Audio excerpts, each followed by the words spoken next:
היום בו החליט הקדוש ברוך הוא כי העולם אינו יכול להתקיים בלעדיך.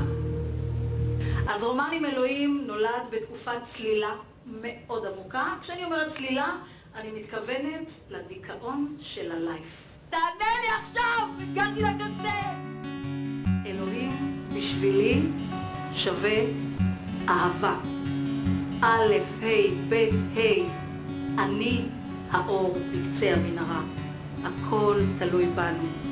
ידעתי שזה מה שאני רוצה להיות, שחקנית. ההורים שלי כמובן לא עפו.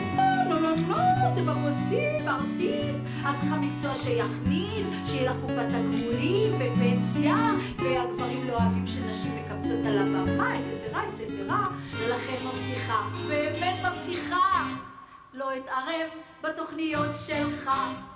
מישהו פעם פגש מרוקאי שלא מתערבת? אני תגיד לך, תעשי ככה וככה וככה וככה, ואחרי שתשמעי לעשות איתה ככה וככה, תעשי גם איתה ככה וככה וככה, וואחה.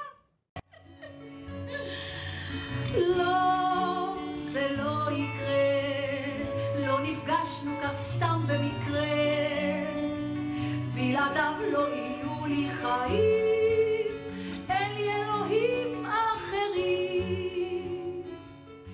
לא פעם ולא פעמיים שמעתי את הביטוי, את חיה בסרט.